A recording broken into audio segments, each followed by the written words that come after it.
ಬಾಗಲಕೋಟೆ ಜನ ಬಂದು ಈ ವಿಷಯವಾಗಿ ಬೆಂಬಲ ವ್ಯಕ್ತಪಡಿಸ್ತಾ, ಇನ್ನು ಕೆಲವು ಜನ ಅವರೆಲ್ಲ ಬಂಡುಗೆಟ್ಟಿದ್ದಾರೆ, ನಾಚಿಕೆ ಮಾನ ಮರ್ಯಾದೆ ಏನೂ ಇಲ್ಲ, ರಾಜೀನಾಮೆ ಕೊಡ್ತಾರನ್ನೋ ವಿಶ್ವಾಸ ನಮಗಿಲ್ಲ ಅಂತೇಳಿ ಜನರಿಗೂ ಆಕ್ರೋಶ ಕೂಡ ವ್ಯಕ್ತಪಡಿಸಿ ಹೋಗ್ತಾ ಇದ್ದಾರೆ. ಹೀಗೆ ಈ ಭ್ರಷ್ಟಾಚಾರದ ಹಣ ಬಂದು ತಲುಪ್ತು ಅನ್ನೋದಕ್ಕೆ ನಾನು ಈ ಒಂದು ಫೋಟೋ ನೋಡ್ರಿ, ಈತ ಜಾವೇದ್ ಏನು ಬೇಫಾರಿ ಅಂತೇಳಿ, ಜಾಫರ್ ಬೇಫಾರಿ ಅಂತ ಈ ಅಯೋಗ್ಯ ಹೇಗೆ ಈಗ ಇಡೀ ಪೊಲೀಸ್ ಮತ್ತು ಚುನಾವಣಾಧಿಕಾರಿಗಳು ಇಡೀ ಜಿಲ್ಲಾದ್ಯಂತ ಚೆಕ್ ಪೋಸ್ಟ್ಗಳನ್ನು ಮಾಡಿ ಹಣ ಬರಬಾರ್ದು ಹಂಚಲಿಕ್ಕೆ ಅಂತ ಅವರು ವ್ಯವಸ್ಥೆ ಮಾಡ್ಕೊಂಡಿದ್ರು. ಅದನ್ನೆಲ್ಲ ಮೀರಿ ಹೇಗೆ ಹಣ ಬಂತು, ಹೇಗೆ ಮತದಾರರಿಗೆ ತಲುಪ್ತು, ಹೇಗೆ ಇವ್ರು ಹಂಚ್ತು ಅಂತಂದರೆ ಇನ್ನೊಬ್ಬ ಇದ್ದಾನ ಹಣ ಹಂಚೋದ್ರಲ್ಲಿ ಎಕ್ಸ್ಪರ್ಟ್. ಬಾಗಲಕೋಟೆ ಬೈ ಎಲೆಕ್ಷನಲ್ಲಿ ಜನ ಕಾಂಚಾನ ಹರಿದಾಡಿದೆ ಅನ್ನುವಂತಹ ಒಂದು ಆರೋಪವನ್ನು ನಾಗರಾಜ್ ಕಲ್ಕುಟಿಗೆ ಅವರು ಮಾಡ್ತಾ ಇದ್ದಾರೆ. ಇವತ್ತು 2ನೇ ದಿನದ ಧರಣಿ ಸತ್ಯಾಗ್ರಹ ಅವ್ರದ್ದು. ಸೊ ನಿನ್ನೆಯಿಂದ ಅಧಿಕೃತವಾಗಿ ಅವರು ಧರಣಿ ಕುಂದ್ರಲಿಕ್ಕೆ ನವನಗರ ಪೊಲೀಸರು ಪರ್ಮಿಷನ್ ಕೊಟ್ಟಿದ್ದಾರೆ. ಸದ್ಯಕ್ಕೆ ನಾಗರಾಜ್ ಕಲ್ಕುಟಿಗರವರು ಧರಣಿ ನಿರತರಾಗಿದ್ದಾರೆ. ಸೊ ಭ್ರಷ್ಟಾಚಾರ ಇರದಂತಹ ಸರ್ಕಾರ ಬರಬೇಕು, ಸೊ ಭ್ರಷ್ಟಾಚಾರತೆ ತೊಲಗಬೇಕು ಅಂತಂತಂದರೆ ಮೊದಲದಾಗಿ ನಾವು ಇಲೆಕ್ಷನ್ನಲ್ಲಿ ಏನು ದುಡ್ಡನ್ನು ಹಂಚ್ತೀವಿ ಅದನ್ನು ತಡೆಗಟ್ಟಬೇಕು ಅನ್ನುವಂತಹ ನಿಟ್ಟಿನಲ್ಲಿ ಮೊದಲು ಈ ಒಂದು ಕಾರ್ಯವನ್ನು ಮಾಡಬೇಕು ಅಂತ ಹೇಳಿ ನಾಗರಾಜ್ ಕಲ್ಕುಟಿಗರವರು ಈಗ ಧರಣಿಯನ್ನು ಕೂತ್ಕೊಂಡಿದ್ದಾರೆ. ಮುಖ್ಯವಾಗಿ ನಾವು ಭ್ರಷ್ಟಾಚಾರವನ್ನು ತೆಗಿಬೇಕು ಅಥವಾ ಲಂಚ ಇರಬಾರ್ದು ಕಚೇರಿಗಳಲ್ಲಿ ಅನ್ನುವಂಥ ಮಾತುಗಳನ್ನು ಏನು ಹೇಳ್ತೀವಿ, ಮುಖ್ಯವಾಗಿ ಅದರ ಬೇರಿರೋದು ಎಲ್ಲಿ ಅಂತಂದರೆ ನಾವು ಜನಪ್ರತಿನಿಧಿಗಳನ್ನ ಆಯ್ಕೆ ಏನು ಮಾಡ್ತೀವಿ ನಾವು ಅಲ್ಲಿ ಮುಖ್ಯವಾಗಿ ಅದರ ಬೇರಿದೆ, ಆ ಬೇರನ್ನು ಕಿತ್ತೊಗೆದ್ರೆ ಮಾತ್ರ ಈ ಭ್ರಷ್ಟಾಚಾರ ಲಂಚ ಈ ಅಭಿವೃದ್ಧಿ ಮಾಡದೇ ಇರೋದು ಇಂಥವೆಲ್ಲ ಸಾಧ್ಯವಾಗ್ತವೆ. ಸೊ ಆ ನಿಟ್ಟಿನಲ್ಲಿ ಇವತ್ತು 2ನೇ ದಿನಕ್ಕೆ ಕಾಲಿಟ್ಟಿದೆ ಈ ಧರಣಿ. ಸೊ ಇವರ ಬೇಡಿಕೆಗಳೇನು, ಹಾಗೆ ಮುಖ್ಯವಾಗಿ ಒಂದು ಮಾತನ್ನು ಹೇಳ್ತಿದ್ದಾರೆ ಏನಂತಂದರೆ, ಈಗ ಕಾಂಗ್ರೆಸ್ ಪಕ್ಷದಿಂದ ಚುನಾಯಿತರಾಗಿರುವಂತಹ ಏನು ಉಮೇಶ್ ಮೇಟಿ ಅವರು ಇದ್ದಾರೆ, ಅವರು ರಾಜೀನಾಮೆ ಕೊಡಬೇಕು. ಹಾಗೆ ಇಲ್ಲಿ ಫೋಟೋದಲ್ಲಿ ಗಮನಿಸ್ತಾ ಹೋಗ್ಬೋದು ನೀವು, ಇಲ್ಲಿ ಸತೀಶ್ ಜಾರಕಿಹೊಳಿ ಅವರ ಒಂದು ಭಾವಚಿತ್ರವನ್ನು ಹಾಕಿಕೊಂಡಿದ್ದಾರೆ, ಹಾಗೆ ಸಿದ್ದರಾಮಯ್ಯನವರ ಭಾವಚಿತ್ರವನ್ನು ಸಹ ಹಾಕಿಕೊಂಡಿದ್ದಾರೆ. ಹಾಗೆ ಇನ್ನೊಂದು ನಮ್ಮ ಕ್ಯಾಮ್ರಾಮನ್ ಇನ್ನೊಂದು ಮುಂದೆ ಬಂದು ತೋರಿಸ್ತೀವಿ ನಾವು.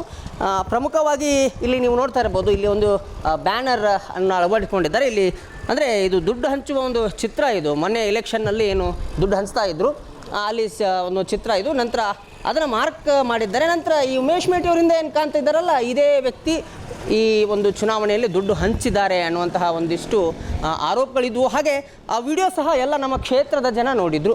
ಸದ್ಯಕ್ಕೆ ನಾಗರಾಜ್ ಕಲ್ಕುಟಿಗರ್ ಅವ್ರನ್ನ ಮಾತನಾಡಿಸ್ತಾ ಹೋಗೋಣ. ಸೊ ಇವತ್ತು 2ನೇ ದಿನಕ್ಕೆ ಕಾಲಿಟ್ಟಿರುವಂಥದ್ದು ಅವರ ಧರಣಿ. ಸರ್, ಈಗ ಪ್ರಮುಖವಾಗಿ ತಾವು ಹೇಳ್ತಾ ಇದ್ರಿ ಉಮೇಶ್ ಮೇಟಿ ಅವರು ರಾಜೀನಾಮೆ ಕೊಡಬೇಕು. ಯಾತಕ್ಕೆ ಕೊಡಬೇಕು ರಾಜೀನಾಮೆ, ಚುನಾಯಿತರಾಗಿದ್ದಾರಲ್ವಾ ಅಂತ ಹೇಳಿ ಜನಗಳ ಪ್ರಶ್ನೆ. ಸೊ ತಾವು 2ನೇ ದಿನಕ್ಕೆ ಧರಣಿ ಇದು. ಸೊ ಏನು ಹೇಳ್ತೀರಿ ಇವತ್ತಿನ ಧರಣಿಯ ನಿಮಿತ್ತ? ಅವರು ಯಾಕೆ ರಾಜೀನಾಮೆ ಕೊಡಬೇಕು ಅಂದರೆ, ಅವ್ರು ಏನು ಇವತ್ತು ಬಾಗಲಕೋಟೆ ವಿಧಾನಸಭೆ ಉಪಚುನಾವಣೆಯಲ್ಲಿ ಏನು ಗೆದ್ದಿದ್ದಾರೆ ಅದು ಅನೈತಿಕ ಮಾರ್ಗದಿಂದ ಅಕ್ರಮವಾಗಿ ಅನ್ಯಾಯವಾಗಿ ಅವರು ಗೆದ್ದಿದ್ದಾರೆ. ಅಂದರೆ ಚುನಾವಣೆ ಮತದಾನ ದಿನವೇ ಮತದಾರರಿಗೆ ಅವರ ಪಕ್ಷದ ಮುಖಂಡರು ಕಾರ್ಯಕರ್ತರ ಮೂಲಕ ಹಣ ಹಂಚಿಸುವ ಮೂಲಕ ಆಮಿಷ ಒಡ್ಡಿ ಮತ ಪಡೆದು ಅವರು ಚುನಾವಣೆ ಗೆದ್ದಿದ್ದಾರೆ. ಹಾಗಾಗಿ ಅವರ ಗೆಲುವು ಒಂದು ಅನೈತಿಕವಾದ ಗೆಲುವು, ಮತ್ತು ಅನೈತಿಕವಾದ ಗೆಲುವು, ಅನ್ಯಾಯದ ಮೂಲಕ ಗೆದ್ದಾರೆ, ಅಕ್ರಮವಾಗಿ ಗೆದ್ದಾರೆ. ಹಾಗಾಗಿ ಅವರು ರಾಜೀನಾಮೆ ಕೊಡಬೇಕು ಅಂತ ನಾನು ಮನವಿ ಮಾಡ್ತಾ ಇದ್ದೇನೆ. ಈ ಏನು ಮತದಾರರಿಗೆ ಕೈಗೆ ಹಣ ತಲುಪಿಸಿದಂಥ ವ್ಯಕ್ತಿಯ ಒಂದು ವಿಡಿಯೋ ಕೂಡ ವೈರಲ್ ಆಗ್ತದೆ. ಆ ಸಂಬಂಧ ನಾನು ಚುನಾವಣಾಧಿಕಾರಿಗಳು, ಜಿಲ್ಲಾ ಚುನಾವಣಾಧಿಕಾರಿಗಳು ಮತ್ತು ರಾಜ್ಯದ ಮುಖ್ಯ ಚುನಾವಣಾಧಿಕಾರಿ ನಾನು ದೂರು ಕೊಟ್ಟರು. ಚುನಾವಣಾ ಅನೂರ್ಜಿತಗೊಳಿಸಿ ಮತ್ತೆ ಚುನಾವಣೆ ಮನವಿ ಮಾಡೋದು ಕೂಡ ಅದಕ್ಕೆ ಅವರು ಸ್ಪಂದಿಸದೆ ಇದು ಏನು ಅನೂರ್ಜಿತಗೊಳಿಕ್ಕಾಗಲ್ಲ ಅಂಥೇಳಿ ಮತ ಎಣಿಕೆ ಮಾಡಿದ್ರು. ಈಗ ಪರಿಣಾಮ ಅದು ಅವರು ಭ್ರಷ್ಟ ಕಾಂಗ್ರೆಸ್ ಅಭ್ಯರ್ಥಿ ಗೆಲುವಾಗಿದೆ. ಈ ಗೆಲುವು ಅನ್ಯಾಯದ ಗೆಲುವು, ಅಕ್ರಮವಾದ ಗೆಲುವು, ಅನೈತಿಕ ಗೆಲುವು ಅಂತೇಳಿ ನಾನು ರಾಜೀನಾಮೆ ಕೇಳ್ತಾ ಇದ್ದೀನಿ. ಈಗ ಇಂದು 2ನೇ ದಿನ ನೀವು ಧರಣಿ ಕೂತ್ಕೊಂಡಿರೋದು. ಸೊ ಹೇಗೆಲ್ಲ ನಡೀತು ಈ ಪ್ರಕ್ರಿಯೆಗಳು ಅಂತಂದರೆ, ನೀವು ಧರಣಿ ಕೂತ್ಕೋಬೇಕು, ಹೇಗೆ ಏನೇನು ಕಾರ್ಯಕ್ರಮಗಳು ಅದು ಅಂತ ಯೋಜನೆಗಳು ಏನೇನಾಯಿತು ಅಂತಂದರೆ, ನಾನು ಅವರು ಸ್ಪಂದಿಸದೇ ಇದ್ದಾಗ ನಾನು ಧರಣಿ ಸತ್ಯಾಗ್ರಹ ಮೂಲಕ ಅವ್ರಿಗೆ ಒಂದು ಮನವಿ ಮಾಡೋಣಂತ ನಾನು ಪ್ರಾರಂಭ ಮಾಡಿದ್ದೇನೆ.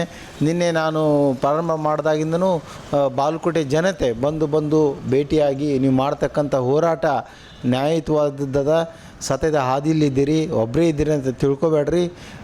ನೈತಿಕವಾಗಿ ಬೆಂಬಲ ಕೂಡ ವ್ಯಕ್ತಪಡಿಸಿ ಹೋಗಿದ್ದಾರೆ. ಇನ್ನೂ ಕೆಲವು ಜನ ನಮ್ಮ ಇದು ಕೆಲಸವ ಮುಗಿಸ್ಕೊಂಡು ಬಂದು ನಿಮ್ಮ ಜೊತೆ ಬಂದು ಕೂಡ್ತೀವಿ ಅಂತ ಕೂಡ ಬೆಂಬಲ ಕೊಟ್ಟೋಗಿದ್ದಾರೆ. ಇವತ್ತು ಇಲ್ಕಲ್ಲಿನ ಒಬ್ಬರು ಮಹಾಂತೇಶ್ ಅಂಥೇಳಿ ಅವರು ಕೂಡ ಬಂದು ಅಂಗಡಿ ಅಂಥೇಳಿ ಅವರು ಬಂದು ಬೆಂಬಲ ಸೂಚಿಸಿ ಹೋದರು.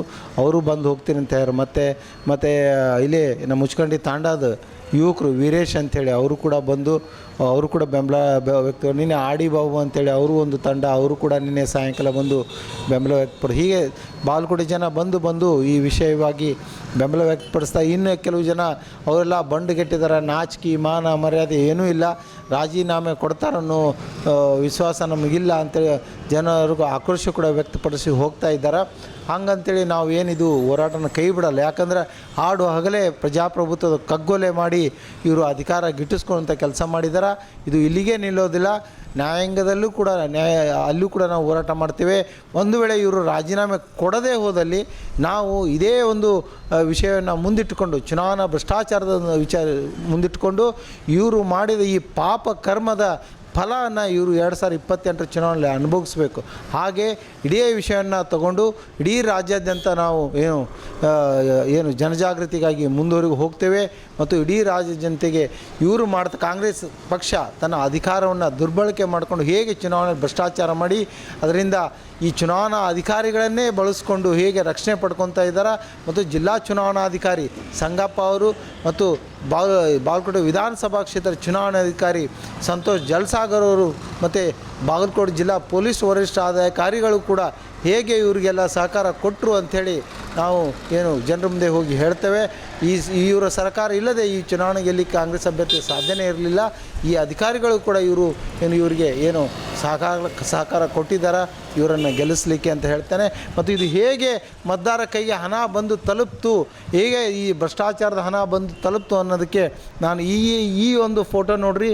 ಈತ ಜಾವೇದ್ ಬೇಫಾರಿ ಅಂಥೇಳಿ ಜಾಫರ್ ಬೇಫಾರಿ ಅಂತ ಈ ಅಯೋಗ್ಯ ಭ್ರಷ್ಟ ದುಷ್ಟ ಗೂಂಡ ಹೇಗೆ ಈಗ ಇಡೀ ಪೊಲೀಸ್ ಮತ್ತು ಚುನಾವಣಾಧಿಕಾರಿಗಳು ಇಡೀ ಜಿಲ್ಲಾದ್ಯಂತ ಚೆಕ್ ಪೋಸ್ಟ್ಗಳನ್ನು ಮಾಡಿ ಹಣ ಬರಬಾರ್ದು. ಇಲ್ಲಿ ಇನ್ನೊಂದು ನಾನು ಫೋಟೋ ಇಟ್ಕೊಂಡಿದ್ದೀನಿ. ಅದು ಮಾನ್ಯ ಸಿದ್ದರಾಮಯ್ಯ ಮುಖ್ಯಮಂತ್ರಿ, ರಾಜ್ಯದ ಮುಖ್ಯಮಂತ್ರಿ, ಅದರ ಪಕ್ಕ ಇರೋ ಸತೀಶ್ ಜಾರಕಿಹೊಳಿ ಇವರು ಬಾಗಲಕೋಟೆ ಚುನಾವಣೆ ಉಪಚುನಾವಣೆ ಉಸ್ತುವಾರಿಯಾಗಿದ್ದರು. ಸಿದ್ದರಾಮಯ್ಯವರು ಬಾಡಿಗೆ ಹೆಲಿಕಾಪ್ಟರ್ನ ತಗೊಂಬಂದರೆ ಇವರು ಸ್ವಂತ ಹೆಲಿಕಾಪ್ಟರ್ ತಗೊಂಡು ಬಂದಿದ್ದರು. ಇವರು ಬಹುಶಃ ಆ ಹೆಲಿಕಾಪ್ಟರ್ಗಳಲ್ಲಿ ಇನ್ನು ಚೆಕ್ ಪೋಸ್ಟಲ್ಲಿ ಹೋದರೆ ಹಣ ಸಿಕ್ಕಾಕ್ಕೊಳ್ತೀವಿ, ನಮ್ಮ ಮಾನ ಮರ್ಯಾದೆ ಹರಾಜಾಗುತ್ತೆ ಅಂಥೇಳಿ ಆ ಹೆಲಿಕಾಪ್ಟ್ರಲ್ಲಿ ತಗೊಂಬಂದು ಅವರು ಬಹುಶಃ ಅವರು ತಮ್ಮ ಪಕ್ಷದ ಮುಖಂಡರಿಗೆ ಕೊಟ್ಟರಂತ ಕಾಣಿಸ್ತದೆ. ಇದ್ರ ಜೊತೆಗೆ ಅದೇನು ದುಡ್ಡು ಹಂಚಿದ ವ್ಯಕ್ತಿ ಇದ್ದ ಜಾಫರ್ ಆತನ ವಿಡಿಯೋದಲ್ಲಿ ಇನ್ನೊಬ್ಬ ಯುವ ಮುಖಂಡ ಏನು ಶಾಸಕ ಅಂತೇಳಿ ಕೊಚ್ಕೊಂಡು ಓಡಾಡ್ತಕ್ಕಂಥ ಸಂತೋಷ್ ಹೊಕ್ರಾಣಿ ಅಂತ ಒಬ್ಬ ಇದ್ದಾನೆ, ಇವ ಅಯೋಗ್ಯ. ಇವನು ಸಹಿತ ಆತನ ಹಣ ಹಂಚುವ ಸಂದರ್ಭದಲ್ಲಿ ಆ ವಿಡಿಯೋದಲ್ಲಿ ಕಂಡು ಬರ್ತಾನೆ. ಬಹುಶಃ ಇವನ ಮನೆಗೂ ಕೂಡ ಈ ಜಾರಕಿಹೊಳಿ ಮುಖ್ಯಮಂತ್ರಿ ಸಿದ್ದರಾಮಯ್ಯ ಮತ್ತು ಉಪಮುಖ್ಯಮಂತ್ರಿ DK ಶಿವಕುಮಾರ್ ಕೂಡ ಈತನ ಮನೆಗೆ ಹೋಗಿದ್ದರು.